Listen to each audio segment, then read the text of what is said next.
السلام عليكم ورحمة الله وبركاته. waxaan ka salaamayaa ummadda Soomaaliyeed oo walaalahay meel walba adduunka ay ka joogaan. Sababtiiba maalmahan waxaa jira kacdoonkaas oo xaq iyo xalaal oo ay wada taageersanayeen beelaha degan Puntland 95% ama 97%. waxaan ognahay Puntland in la aasaasay 1998 oo lagu aasaasay xaq darro, tuuganimo, tulinimo iyo sadbursi, taasoo dhalisay kacdoonkaas oo hogaaminaya mudane Cabdisamed Maxamed Galan. kacdoonkaas oo xaq iyo feer. waxaan wada ognahay dowladda Talfoosho oo hogaaminayo Cabdiweli Cali Gaas, ninkan qabiilaystaha ah oo warlorka ah, in ay tahay dowlad fashilmatay dhan walba.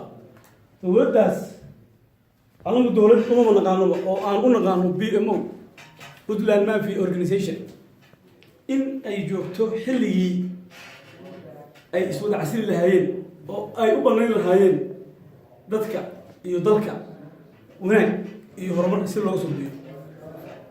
waxaan ognahay Cabdiweli Cali Gaas inuu maaloway weliba shalayto inuu u gafay beeraha bari degan Cabdiweli Cali Gaas oo hadallo dulinimo iyo istubidnimo iyo kawasiti aan lahayn oo uusan ka fiirsan uu ku hadlay. bal hadalladiisii iyo sidii uu hadlay baan rabaa shacabkayga meel walba ay joogaan inay wax yar ila geystaan.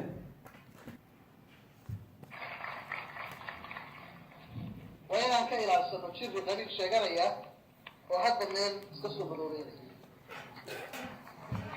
وأنا كإلى سنو ضيد إسبارة دكتة هالبولياش اللي قاعسي. وأنا كإلى سنو أو كلا رجال مركلي لقى مامبو. وأنا كإلى. taasoo caddaynaysaa Cabdiweli Cali Gaas in uusan ahayn nin wuxuu ku hadlo ka fiirsada, ama in uusan ahayn nin aan kala jeclayn wanaagga shacabka Puntland. taas waxay caddaynaysaa Cabdisamed Maxamed Galan inuu ninkan ku tilmaamay inuu yahay burcad badeed iyo dayday qabiilayste ku qarabta isbaarooyinna dhigta.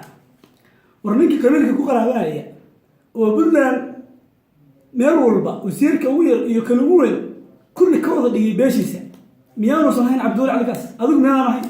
ninkaas miyaanuusan ahayn? ninkaas miyaanuusan ahayn walaalayaal?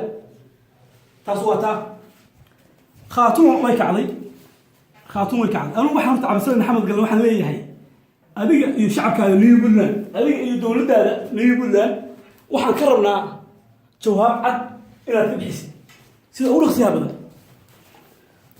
tan kaleeto nimankii maamulka khaatumo lahaa way kaceen, waxbay fahmeen. marka beriga waxaan leeyahay walaalayaal kaca, maalin walba idinkaa leen caayaya, idinkaa wax walba xumaana laynaku tilmaamaya, idinkaa dayday qabiilaystaa laynaku tilmaamaya.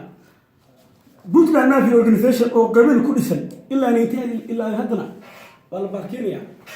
marka walaalayaal waa inaa kacdaan beriga meel walba adduunka aad ka joogtaan, dal iyo dibadba. waxaana rabaa hadda inaan ka hadlo arrintii khaatumo iyo madaxweynaha ku-xigeenka khaatumo Cabdalle Maxamuud waxa uu ku eedeeyey Cabdiweli Cali Gaas inaad ila dhegaystaan shacabo.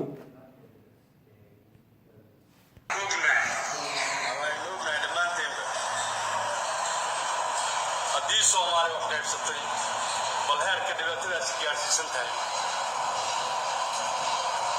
haddii Soomaali wax qaybsatay garowey wiilasha joogaa waxay ku taliyeen oo ay weliba u heleen garbara ugu heleen inay yidhaahdaan xuquuqdii ay ummadda Soomaaliyeed ku lahaayeen dadka Soomaaliya sanaag iyo cayn annagaa u odhanayna, annagaa u xulayna, kaysimka u noqonaya ee maxaa ku dhahdaa aqalka sariirta annagaa u sheegayna, annagaa tilmaamayna.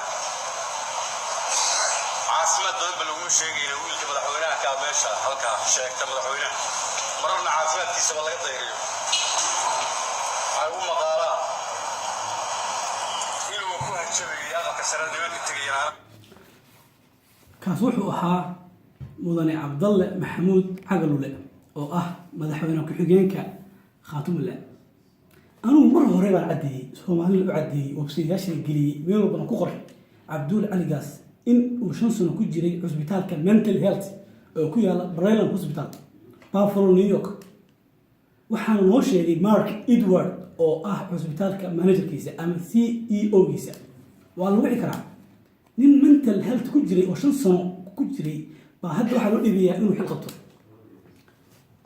walaalayaal tan dhan walba way ka shaqan tahay BMO Puntland Mafia Organization عبد محمد علي قلنا الجواب بكرنا إن شاء الله تعالى وأنا إن صوبيه بنتنا عصب نيوزيلندا إن شاء الله تعالى سير أول خيار بدن والسلام يا شعب كيك صوماليين ميرو بأجوتان السلام عليكم ورحمة الله وبركاته